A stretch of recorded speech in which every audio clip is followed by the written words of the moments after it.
This airport here, Sarasota Bradenton Airport, is an amazing convenience, simple and easy with traffic flow.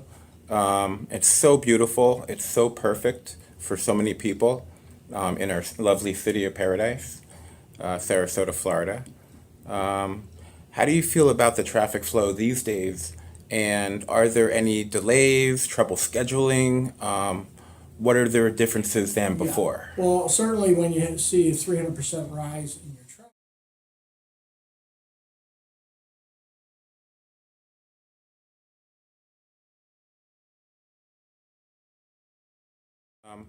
Do you feel like the airport is reaching its full potential now? Well, I don't think it's reached its full potential, but I think we're certainly made some tremendous strides. I think the biggest kind of stat thing I can throw out there is in 2018, pre-pandemic, we had 6 airlines, 12 nonstop destinations, and we did about 1.3 million passengers for the year. Sure. Today we have 11 airlines, 56 nonstop destinations. We've grown 300% pre-pandemic levels, by far the fastest growing airport in the world on a percentage basis. Well done. Well done. And we'll do somewhere in the 4.3 to 4.5 million passengers this year. So that's more than tripling of our traffic Yeah, in a 3-4 year period. that's incredible. That is absolutely incredible. So we're showing a very upward trend. It looks like we're going to continue that way. So far this year we're up nearly 15%. And once we finish the new terminal extension, we've already leased all 5 gates. Okay. So we're going to see another uptick in traffic even more. So I think that part of our potential still has to be realized.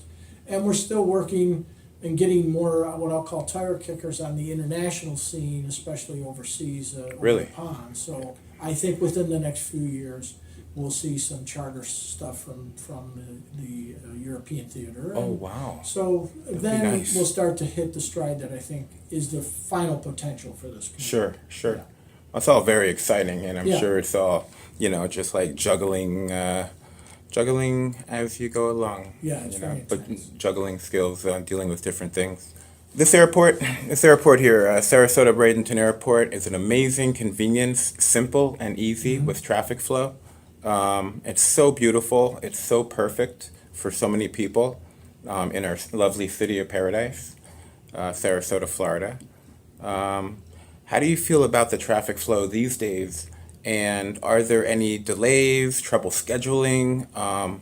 What are their differences than before? Well, certainly when you see a 300% rise in your traffic, and Sure. we are a piece of infrastructure, so to adjust to that is not the easiest thing in such a short period of time. And the only analogy I can give is I tell the public that if vehicle traffic went up 300% in 3 years, Oh my I God. don't care how much money Uncle Sam gave you to build roads, you couldn't build them fast enough, and we're infrastructure as well. Now, I think we've done a very good job of adjusting to it.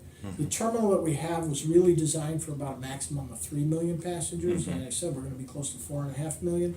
So we've had to make that up with personnel to make it, try and keep it Sure. operationally as convenient as possible. People do have to arrive here a little earlier than they used to, but even our parking, we've created more and more remote lots because we have about 2,100 paid parking spaces, and then in the busy periods we park 4,500 cars. Yeah, that's a great But number. we've bought 8 shuttles and hired a lot of people so that we can have 4 or 5 shuttles running from a remote lot and pretty much give people concierge service. So we've tried to keep the level of service and convenience as much as possible while we adjust the infrastructure. We're building a $100 million terminal addition.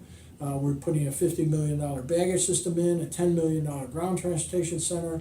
We open in a couple of weeks a $4 million cell phone lot. And we're adding 1,400 paid parking spaces. So we're doing about $200 million worth of work right now. Yeah. But it's going to take another, depending on which project it is, everything should be done by December 24. Nice. So it's going to be another 16, 17 months before we have all the infrastructure in place to handle that. And then we'll probably go up some more. Sure. But in the meantime, we've done a pretty good job of it. But to say that we're just as easy as we used to be wouldn't be entirely truthful. But it's close. And we also added a tremendous amount of janitorial staff and hired a night crew that works under our auspices, not under contracts, so they're our employees, to make sure that we have good, consistent quality there. 'Cause Cleanliness. we've always been known to be a really clean airport. Yeah. We continue to maintain It's that. true. So, Yeah.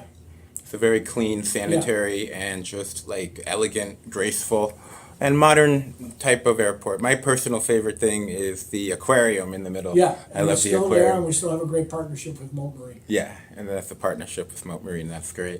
Is the airport doing anything in the community?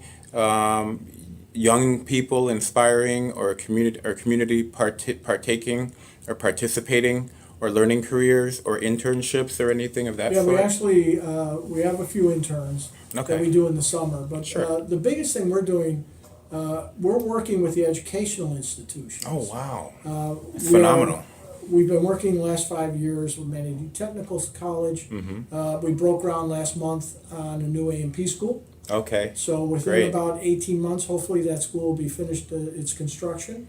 And so there'll be a school here that students, once they graduate from high school, can go for their airframe and power plant license, and within Great. 18 to 24 months, get Yeah. their mechanics license and go out there and work. Nice. Boeing estimates that you'll need 630,000 mechanical technicians over the next 2 decades, so Mm-hmm. it provides a worldwide opportunity. I think the average starting salary is around 65,000. Mm-hmm. So we're on that effort. We also, a few years ago, executed a lease, and the construction is done, waiting for final approval, hopefully next month, from the Yeah. school board Yeah. of a K through 12 school, a charter school that's on our property as well. Wow. And that Oh, wow. is That's 83% minority, Nice. 97% economically disadvantaged children. Oh, And then we're wow. working with USF. USF is working with Manatee Technical College. They're going to teach some certificate classes there to give those mechanics the soft skills they'll need in the workplace.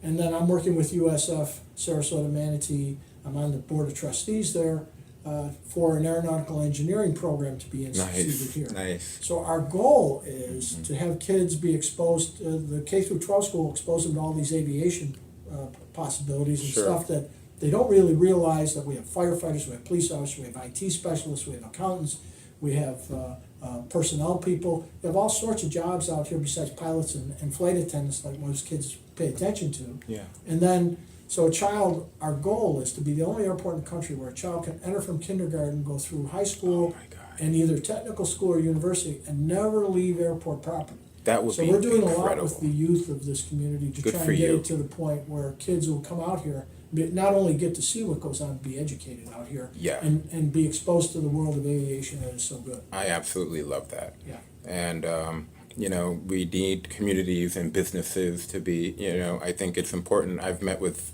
various community leaders in Sarasota, and I think it's incredible all the help that people Yeah. are doing. Because they're really trying to realize that, it's a challenging time for many. And so really a lot of people like yourself, thank you for doing what you do, Frederick, and helping No, we those look forward parts. to it because you need a pipeline of talent for the future. Yeah, and a threshold that would be, or what a stepping stone that would be Yeah. for so many, because so many other cities I see following this business Yeah, model this'll that be you just unique mentioned. and one that we hope can be replicated elsewhere, but Yeah. we'll be starting. If you really love airplanes, who wants to leave the airport Yeah. anyways? Just like Air Force, I guess. Yeah. I'm into Reiki healing. I'm a Reiki master myself, Mm-hmm. so I've done Reiki healing. So the question is, would you allow Reiki healing at your airport someday? What is Reiki? Reiki healing is just energy healing. It's just basically it's an Asian history behind it, a Japanese history, and you use certain words to calm people down or Well, to. the only thing I think of is our police use what they call verbal judo. Oh, They go to classes for that, so it might be something that's in the future, but I hadn't heard of it before. Sure, so I can't sure, tell you yeah, what yeah. But It it, was might just- be something that's similar there with the police officers. They Yeah. go to classes for this, for the very simple reason that to calm people down in these Yeah. stressful situations and to make sure that they de-escalate an incident rather than escalate it. sure. That's important as well. Okay. How are low-cost carriers different than large-cost carriers interacting and syncing with your system in the FAA Part 139, 121 regulations? There's really not much of a difference between the two when it comes to their interactions with the airport. I think the bigger difference there is their interaction with the passenger. You know, Sure. The low-cost carriers have a la carte menu, so they're charging for everything. Right, food, Whereas snacks. the network carriers are pretty much, you get your buy drink. your ticket and everything's pretty much included, although bags is now, everybody charges for bags unless you're a medallion. That's the new holder trend. Or some kind of thing. Yeah. So there is a lot of similarities there. From the airport's perspective, I'd say not too much is different outside of it. In the low-cost carriers, you see a little bit longer lines at ticket counters Okay. because of the charges for everything, and many times you see people trying to reduce the weight of their bag and shift stuff Yeah. around. Yeah. But from an operational standpoint, from the airport's perspective, they all use the gates, they all use the concourse, and it's pretty much the same that way. Nice. Nice. What is or what was the largest increase of airline carriers in the shortest period of time during the influx or the rush or the expansion? I'd say there's two that come to mind. Yeah. The first one was Allegiant.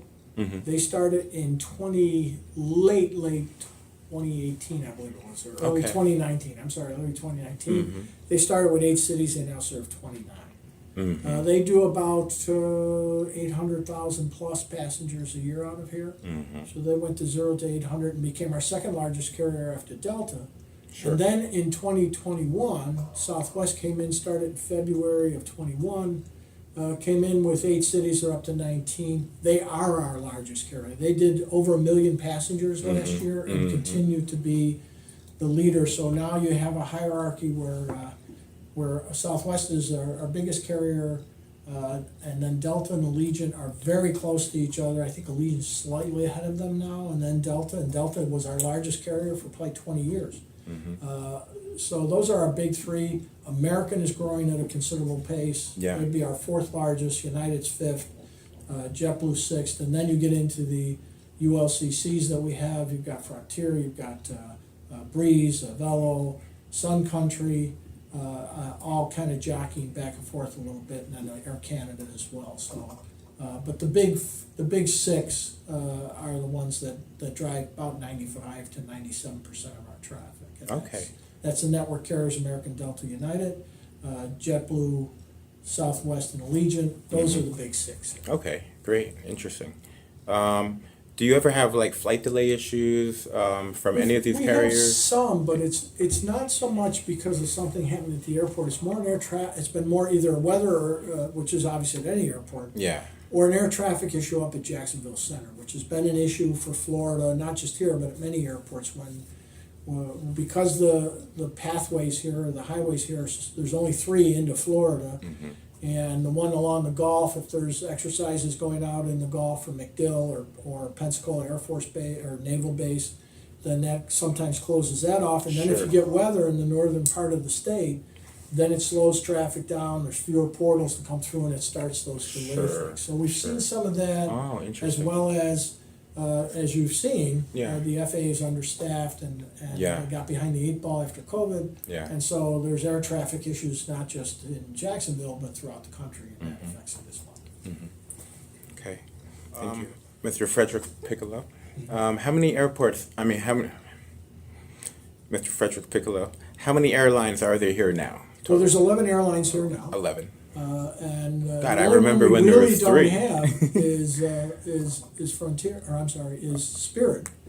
And certainly, depending on what happens with the Justice Department, if the merger with JetBlue goes through, then Spirit would be the only one we don't have of any domestic size in the country. I mean, you have Hawaiian and Alaskan Airlines, but they're kind of a West Coast, yeah. Coast or island carrier.